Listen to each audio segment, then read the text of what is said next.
வணக்கம் டாக்டர். வணக்கம் டாக்டர். இப்போ எல்லாருமே காலையில் முதல்ல பண்ணுறது அந்த பெட் காஃபி, நல்ல பாலை காய்ச்சி சர்க்கரையெல்லாம் போட்டு பெட் காஃபி சாப்பிட்றது. இந்த மாதிரி எந்தெந்த மாதிரியான காலையில் கடைபிடிக்கும் பழக்கங்கள் சர்க்கரை அளவை உயர்த்துகின்றன? ஃபர்ஸ்ட் பெட் காஃபிலே ஆரம்பிச்சிருவோம். இப்போ ஃபர்ஸ்ட் நம்ம படுக்க போகும்போது 190% மக்கள் இருமுறை பல்லை துலக்குவது அல்ல. ஏன்னா தூங்கும் போது பல் துலக்கிட்டு போய் படுக்கணும்னு ஏன் சொல்றோம்னா, நம்ம வாயில இருக்கக்கூடிய பாக்டீரியா எப்படி பெருகுடல்ல பாக்டீரியா இருக்குன்னு சொல்றோமோ, அதே மாதிரி வாயிலையும் ஒரு பாக்டீரியல் லோட், ஓரல் மைக்ரோபயோம்னு சொல்லுவோம். பல 1 ட்ரில்லியன் பாக்டீரியாவது வாயில இருக்குன்னு சொல்றோம். இது நம்மளுடைய ஈறுகளையும் பல்களையும் பேணி பாதுகாக்கக்கூடிய பாக்டீரியா. ஆனா நைட்டு நீங்க பல் துலக்காம போனீங்கன்னா, அந்த நம்ம சாப்பிட்ட உணவுல இருக்கக்கூடிய சர்க்கரை நம்மளுடைய அந்த பல்லில் இருக்கக்கூடிய அந்த இனாமலை தேய்த்து, ஏன்னா உடம்புல இருக்கக்கூடிய ஸ்ட்ராங்கஸ்ட் உறுப்பே அந்த பல்லுல இருக்கிற இனாமல் தான். எலும்போ நரம்போ கிடையாது, அந்த இனாமல் தான் இருக்கிற ஸ்ட்ராங்கஸ்ட் நோன் ஆர்கானிக் சப்ஸ்டன்ஸ். அந்த இனாமலை கொஞ்சம் கொஞ்சமா அந்த கெட்ட பாக்டீரியா சேர்ந்து தேய்ச்சி எடுத்துரும். அப்ப இந்த குறுக்குகள்ல நம்மளோட ஈருக்கு கீழையும் பல்லுக்கு கீழையும் சொத்தையாவோ இந்த கெட்ட பாக்டீரியாவோ நிறைய வளர ஆரம்பிச்சு. இப்ப இவங்க நேரா பெட் காஃபிக்கு அடுத்த நாள் போனாங்கன்னா, நைட்டு பல் துலக்காம போய் படுத்துட்டு அடுத்த நாள் போய் நேரா பெட் காஃபில அதுவும் பல் துலக்காம. ஆனா காலையில முதல்ல கட்டாயம் அந்த சுழற்சி முறையில நன்றாக பல்லை துலக்கணும்னு சொல்றோம். சுழற்சி முறையில மாடிஃபைட் பாஸ் டெக்னிக்னு சொல்லுவோம். மாடிஃபைட் பாஸ்னா 3 சுழற்சி சுழண்டு இப்படி எடுக்கணும். 3 சுழற்சி சுழண்டு 3 சுழற்சி. எப்பயுமே அல்ட்ரா சாஃப்ட் பிரஷ் தான் யூஸ் பண்ணணும். நிறைய பேர் மாடரேட் அந்த ஹார்டு பிரிசில்ஸ், மீடியம் இதெல்லாம் யூஸ் பண்ணுவாங்க. அதெல்லாம் கட்டாயம் யூஸ் பண்ணக்கூடாது. கட்டாயம் தேய்ச்சிரும். எனாமலை தேய்க்காது, ஈர காலி பண்ணணும். ஈர காலி பண்ணி உள்ள எக்ஸ்போஸ் பண்ணிட்டீங்கன்னா நல்ல விஷயங்களான நிறைய விஷயங்களை சாப்பிட முடியாது. இப்போ ஒரு நெல்லிக்காய் சாப்பிடணும்னு சொல்றோம்னு வைங்க, நெல்லிக்காய் சாப்பிடவே பல் கூச்சம் வந்துடும். நம்ம சொல்லலாம், பேப்பர் எழுதி கொடுக்கலாம், சாப்பிட முடியாது, கூசும். ஸோ அவங்க போய் நேராக ஒரு காஃபியில் உட்காருவாங்க. காஃபியில் நமக்கு பால் இருக்கு. பாலில் லாக்டோஸுங்கிற ஒரு சர்க்கரை இருக்கு. ஸோ லாக்டோஸ்ல இருக்கிற சர்க்கரை, பாலில் இருக்கக்கூடிய சர்க்கரையே அதீதம். அதில் நிறைய பேருக்கு 1 ஸ்பூன் இல்லை 2 ஸ்பூன் சர்க்கரை தேவைப்படும் ஒரு காஃபி குடிக்க. இப்போ நம்ம என்னோட கும்பகோணம் பேஷண்ட்ஸ்லாம் காஃபி இல்லைன்னா காஃபி கும்பகோணம் வாய்ப்பே இல்லையே டாக்டர்வாங்க. அவங்களுக்கு காப்பி, கடப்பா, முராரி ஸ்வீட்ஸ் 3 இருந்தா சந்தோஷம்வாங்க. நமக்கு வாங்கிடுவாங்க. பட் எதுக்கு சொல்றேன்னா, அப்போ அந்த சூழல்ல வளர்ந்தாங்க. இப்ப திருநெல்வேலிக்காரங்க கேட்டாங்கன்னு வச்சுக்கோங்க, அவங்களுக்கு டீ ரொட்டி தொட்டு சாப்பிடுவாங்க. ரொட்டினா பரோட்டா, அங்கெல்லாம் ரொட்டிம்பாங்க. ஆனா டீல பரோட்டா தொட்டு சாப்பிடுற வழக்கம் உண்டு. காலங்காத்தால என்னோட ராம்நாத் பேஷண்ட்ஸ்லாம் சொல்றதெல்லாம் டாக்டர் டீ ரொட்டி இல்லாம எங்களுக்கு ஆகாது டாக்டர். பரோட்டா பிரெட் முக்கி சாப்பிடுவாங்க. இங்க சிட்டில இருக்கவங்க பிஸ்கெட் தொட்டு சாப்பிடுவாங்க, ரஸ்க் சாப்பிடுவாங்க. இது மாதிரி இப்ப நீங்க ரஸ்க் ஆகட்டும், பிஸ்கெட் ஆகட்டும், பன் ஆகட்டும், பன்னை தொட்டு சாப்பிடுவாங்க, வடை சாப்பிடுவாங்க. நம்ம ஒரு டீ கடை பண்ணி 4 மணிக்கு என்ன போடுவாங்க, ஃபர்ஸ்ட் வடையும் டீயும் போடுவாங்க. இப்போ இந்த பழக்கம் வாக்கிங் போயிட்டு ஒரு வடை, இப்போ ஒரு ஃபேமஸ் கடை ஹோட்டல் இருக்கு, காலங்காத்தால 5 மணிக்கு பொங்கல் போடுறாங்க டி நகர்ல, பாண்டிபசார்ல. ஸோ வாக்கிங் நம்ம பேஷண்ட்ஸ் எல்லாம் நீங்க அந்த பக்கம் நைட் முடிச்சு தப்பி தப்பி போனீங்கன்னா, அங்க பொங்கலும் நல்லா இருக்கும், காஃபியும் நல்லா இருக்கும். ஃபர்ஸ்ட் ஏர்லியஸ்ட் காஃபி அங்கதான் காம்போ. சோ காம்போ அப்போ அதான் சொல்லுவேன், பொங்கல் வாசம் பிடித்து விட்டு. அதான் ஏன்னா அடிக்கடி சொல்லுவோம் இல்லையா, மாவு சத்திற்கு வாசம் கிடையாது, புரதச்சத்திற்கு வாசம் கிடையாது, சூடு பண்ணப்பட்ட கொழுப்பு சத்துக்கு வாசம் உண்டு. வாசம் தான் சுவை. அதான் சொல்லுவேன், பிடித்த உணவை பார்க்காதீர்கள், பார்த்த உணவை மோந்து பார்க்காதீர்கள், மோந்தீர்களை என்றால் தீந்தீர்கள். ஏன்னா சூடான கொழுப்பு சத்தை கை வச்சிட்டீங்கன்னா உங்களால நிறுத்துவது என்பது கடினம். ஏன்னா முன்மூளை தவறு என்று தெரிந்தே தவறை செய்யும். அதான் முன்மூளை. அதனால இந்த என்விரான்மெண்ட்ல நம்ம இந்த சூழல்ல மாட்டணும்னு வைங்க. இப்ப ஒரு காஃபி, ஒரு 2 பிஸ்கெட்ல என்ன இருக்கு? பிஸ்கெட்ல திரும்பி மைதா மாவு, சர்க்கரை, உப்பு, 3 ஐட்டம். பன்னு, மைதா மாவு, உப்பு, சர்க்கரை, ஒரு ஸ்டெபிலைசர் போடுவோம். ரஸ்க் எல்லாமே பன்னு, பிரெட், கேக் எது எடுத்தீங்கனாலும் மைதா மாவு, உப்பு, சர்க்கரை. மைதா மாவு ஒரு பிரெட் சாப்பிடுறதோ ஒரு பன்னு சாப்பிடுறதோ 99% பன்னும் பிரெட்டும் வெறும் மைதா மாவு. அது ஒரு ராமநாடு சைடுல இருந்து வரவங்க சொல்றது என்னன்னா, நாங்க பரோட்டாவா சாப்பிடுவோம். இங்க இருக்கிறவங்க என்ன சொல்லுவாங்கன்னா, அது 2 பிரெட்டாவா சாப்பிடுவோம், 2 பிஸ்கெட்டா சாப்பிடுறாங்க. அப்ப எல்லாமே மைதா மாவுன்னு ஆயிடும். ஸோ நம்ம ஆரம்பிக்கும் போதே இந்த மாதிரி ஒரு ட்ராக்ல போறோம். ஸ்டார்டிங் பாயிண்டே டேக் ஆஃபே அங்க ஒரு சின்ன ப்ராப்ளம் வந்துடுது. அப்ப நம்ம எப்படி மாத்தலாம் அப்படின்னா, ஒரு பிளாக் காஃபி குடிங்க, இல்லைன்னா சக்கரை போடாத மில்க் காஃபியா குடிங்க. கொஞ்சம் ஸ்ட்ராங் ஆக்கிக்கோங்க. காபி டிகாக்ஷனை கொஞ்சம் அதிகப்படுத்திங்க, பால் குவான்டிட்டியை கொஞ்சம் கம்மி பண்ணுங்க, ஸ்ட்ராங் காஃபியா குடிங்க.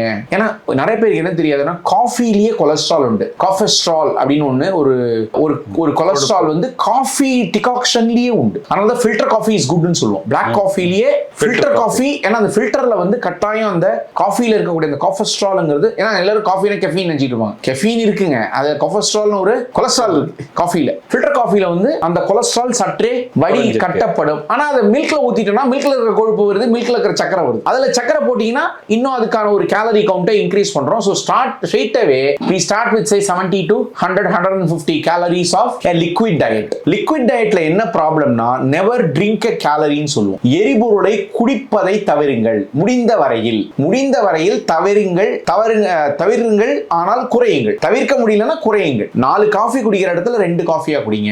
ஒரு காஃபியை பிளாக் காஃபியா குடிங்க, இல்ல பிளாக் டீயா குடிங்க, இல்ல ஒரு கிரீன் டீயா குடிங்க, இல்ல லெமன் டீயா குடிங்க, மில்க் இல்லாம குடிங்க. அப்ப பிளஸ் இந்த மாதிரி நொறுக்கு தீனி, வடை, பஜ்ஜி, போண்டா, இந்த மாதிரி டீ கடையில போனீங்கன்னா காலங்காத்தால என்ன இருக்கும் அதுதான் இருக்கும். இல்ல அந்த பட்டர் பிஸ்கெட்னு ஒன்று வச்சிருவாங்க. பட்டர்ல பண்ற பிஸ்கெட்டே கிடையாது, பியூர் டால்டாலையும் பாமாயிலையும் பண்ற பிஸ்கெட். அதான் இன்னும் அதற்கு பேர் பட்டர் பிஸ்கெட்.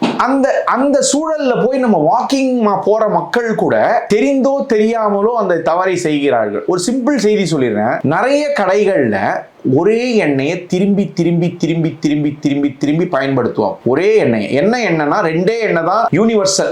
ஒன்னு சன்ஃபிளவர் ஆயில், இன்னொன்னு பாம் ஆயில். இந்த 2 எண்ணெய் தான் 99% கடைகள்ல உண்டு. இப்போ நமக்கு இதெல்லாம் எத்தனை முறை பயன்படுத்துறாங்கன்னே யாருக்கும் தெரியல. யாருக்குமே இவங்க எத்தனை முறை இந்த எண்ணெயில பொரிக்கிறாங்கன்னு தெரியல. ஆனா நேஷனல் யூனிவர்சிட்டி ஆஃப் சிங்கப்பூர், நம்ம சிங்கப்பூர் வந்து ஸ்ட்ரிக்டான நாடு நினைப்போமா? நினைக்க மாட்டோம். எல்லாரும் ஸ்ட்ரிக்டான நாடு, ரொம்ப ஸ்ட்ரிக்டான நாடு.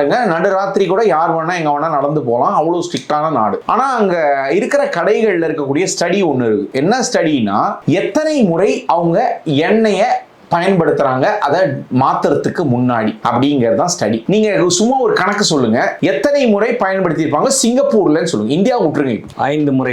5 முறை. 40 முறையிலிருந்து 100 முறை சிங்கப்பூர்ல ஒரு எண்ணெயை வாரத்திற்கு 1 முறை மாற்றுவதாகவும் சில கடைகள் உள்ளது சிங்கப்பூர்ல. அதற்கு சிங்கப்பூர் ஹெல்த் அத்தாரிட்டி வந்து எந்த ஒரு ரெகுலேஷனையும் வைக்கல. இப்போ சிங்கப்பூர்லயே அவ்வளவு ரூல்ஸ் அண்ட் ரெகுலேஷன்ஸ் உள்ள ஒரு ஊர்லயே இதுதான்.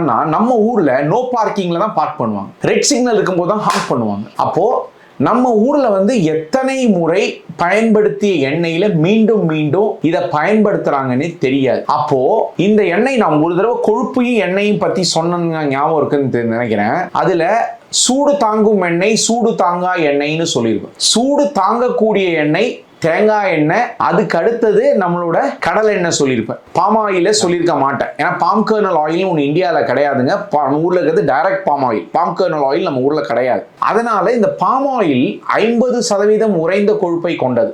சன்ஃபிளவர் ஆயில் 20% கூட கிடையாது, 11% உறைந்த கொழுப்பை கொண்டது. அப்படின்னா பாம் ஆயில்ல 50% உரையா கொழுப்பும், சன்ஃபிளவர் ஆயிலில் 90% உரையா கொழுப்புங்கிற linoleic acid, unsaturated highly unsaturated long chain fat, வெகுநீளம் கொண்ட உரையா கொழுப்பான லினோலிக் ஆசிட கொண்டதுதான் நம்மளோட சன்ஃபிளவர் ஆயில். இப்போ இந்த எண்ணெயோட இப்ப கோகனட் ஆயிலோட சூடு தாங்கும் திறன் 112 டிகிரி. ஆனா சன்ஃபிளவர் ஆயிலோட சூடு தாங்கும் திறன் 18 டிகிரி. சோ ஒரு தடவை சூடு பண்ணி இறக்கிட்டீங்கன்னா அப்பயே அதுல ஆல்டிஹைட்னு சொல்லப்படுற, ரியாக்டிவ் ஆக்சிஜன் ஸ்பீஷீஸ்னு சொல்லப்படுற, டிரான்ஸ்ஃபேட் என்று சொல்லப்படுற தாது பொருட்களின் உற்பத்தி ஆரம்பிச்சிடும். அதை 2வது தடவை எடுத்து சூடு பண்ணீங்கன்னா இந்த நம்பர் ஆஃப் அது டிரான்ஸ்ஃபேட் உற்பத்தி ஆவதும், ஆல்டிஹைட் உற்பத்தி ஆவதும், ரியாக்டிவ் ஆக்சிஜன் ஸ்பீஷீஸ் உற்பத்தி ஆவதும் பெருமளவு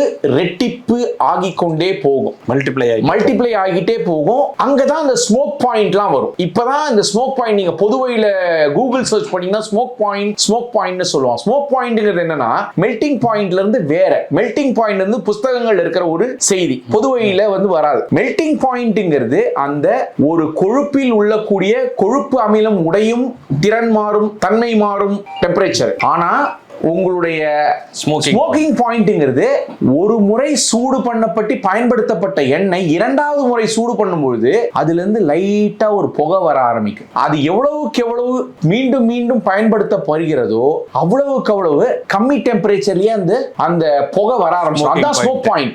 அதனால எல்லாரும் ஸ்மோக் பாயிண்ட்லயும் மெல்டிங் பாயிண்ட்டையும் வச்சு குழப்புவாங்க. நீங்க பாத்தீங்கன்னா ஸ்மோக் பாயிண்ட் வேற, smoke point high smoke point, high smoke பாயிண்ட்மா அது ஃபர்ஸ்ட் டைம் யூசேஜ். சோ ரெண்டாவது தடவை பயன்படுத்த அது குறைஞ்சிட்டே வரும். சீக்கிரமா அந்த புகை வரும். அந்த எண்ணெய் சட்டியிலிருந்து கருப்பு அடித்து கொண்டே இருக்கும் அந்த எண்ணெய்.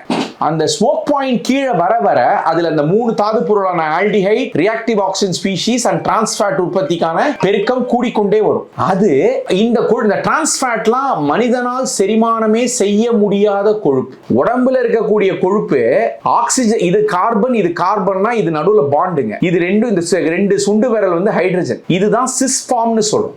உலகத்தில் இருக்கக்கூடிய 99% கொழுப்பு சிஸ்ஃபார்மில், இயற்கையில் இருக்கக்கூடிய கொழுப்பு சிஸ்ஃபார்ம். இது மனிதனால் செரிமானம் பண்ணக்கூடிய கொழுப்பு. ஆனா மீண்டும் மீண்டும் இதை சூடு பண்ணீங்கன்னா இந்த ஹைட்ரஜன் இருக்கு பாருங்க, இது ஃபிளிப் ஆயிடும். இதுக்கு பேர் டிரான்ஸ்ஃபேட்னு பேர். இந்த டிரான்ஸ்ஃபேட் தடை பண்ணப்பட்டு ரொம்ப நாள் ஆயிடுச்சு. ஆனா அது ஆரம்ப நிலையில இருக்கக்கூடிய அந்த தாது பொருளான எண்ணெய்க்கு அதுல டிரான்ஸ்ஃபேட் இருக்காது. அதை 2 தடவை 3 தடவை பண்ணீங்கன்னா அதுக்கப்புறம் டிரான்ஸ்ஃபேட்டோட எண்ணிக்கையும் அளவும் கூடிக்கிட்டே போகும் அந்த எண்ணெயில. அந்த கொழுப்பெல்லாம் போய் லிவர்லயும் உங்களுடைய வயிறுலையும் உட்கார்ந்ததுன்னா என் கொலசாமியே வந்தாலும் அந்த கொழுப்பு எடுக்க முடியாது. ஏன்னா குடல்ல இருக்கக்கூடிய பாக்டீரியாவால அந்த கொழுப்பை செரிமானம் பண்ணக்கூடிய திறன் கிடையாது. ஏன்னா டிரான்ஸ்ஃபேட்ங்கிறது உலகத்திலேயே இயற்கையிலேயே கிடையாது. பேக்கேஜ் ஃபுல்லா நோ டிரான்ஸ்ஃபேட்னு போடுறாங்க. நோ டிரான்ஸ்ஃபேட் இருக்கும். ஏன்னா அவங்க எண்ணெய் பண்ணும்போது அது நோ டிரான்ஸ்ஃபேட். ஆனா அது சூடு திரும்பி பண்ணுங்க. சிங்கப்பூர்ல 100 முறை பயன்படுத்துறாங்கங்கிறேன். அவ்வளவு ஒரு ஸ்ட்ரிக்ட் ரெகுலேஷன்ஸ் இருக்கிற ஒரு நாட்டுல அங்கேயே எத்தனை முறை எண்ணெயை பயன்படுத்தணும் ரெகுலேஷன் போட முடியல. ஏன்னா அது பெரிய ஒரு எதிர்வினையை ஆட்டும். ஏன்னா உணவுப் பொருள்களின் விலை கூடும். ஒரு முறையும் அவங்க எண்ணெயை மாத்தணும். இன்னொன்னு எண்ணெயை மாத்தணும்னா அவங்க வந்து அப்ப உணவுப் பொருள் விலையை கூட்டணும்னா அது பொலிட்டிக்கலி குட் பி சென்சிட்டிவ். அதை யாருமே மாத்த மாட்டாங்க. யாருமே என்ன சொல்றது, ஒயிட் எலிஃபண்ட் இந்த ரூம்னு சொல்லுவோம். ஏன்னா யாருமே தொட விரும்பாத, சொல்ல விரும்பாத செய்தி. இந்த கருப்பு எண்ணெயெல்லாம் நம்ம ஊர்ல என்ன பண்றாங்கன்னா பொரிக்க எண்ணெய் மேல எண்ணெய் ஊத்திட்டே இருப்பாங்க. இல்லன்னா என்ன பண்ணுவாங்கன்னா கார்ன்ஸ்டார்ச் போடுவாங்க. கருப்படிச்ச எண்ணெயில கார்ன்ஸ்டார்ச் போட்டா மொத்த கருப்பு எடுத்துரும். முட்டை வெள்ளை கருப்பு போட்டீங்கன்னா மொத்த கருப்பு எடுத்துரும். முழு உருளைக்கிழங்கு போட்டீங்கன்னு வச்சீங்க மொத்த கருப்பு எடுத்துரும். புது எண்ணெய் மாதிரி ஆயிடும். சோ அது மேல எண்ணெய் ஊத்திக்கிட்டே இருக்க, பஜ்ஜி போட்டுக்கிட்டே இருக்கலாம். அதுல ஃபுல்லா டிரான்ஸ்ஃபர். இதெல்லாம் நாட் ஒன்லி ஃபேட்டுங்க, எல்லா வேதியியல் பிரச்சனைக்கும் ஒரு அடிப்படை காரணமா பார்க்கிறோம். அதுதான் இவென்ச்சுவலா ஹைலி கேன்சரஸ்னு சொல்றோம். இந்த ஆல்டிஹைட்லாம் சொன்ன பாருங்க, ஹைலி கேன்சரஸ். காலையில மார்னிங் ஹேபிட்ல வந்து அந்த பெட் காஃபியை விட மிகவும் தப்பான ஒரு பழக்கம் வந்து நொறுக்கு தீனி, ஃப்ரைட் ஐட்டம் சாப்பிடுறது. காலையிலேயே சாப்பிடுறது. Thank you doctor. பூங்காற்று இது நாளைய நல்வாழ்விற்கான வழிகாட்டி.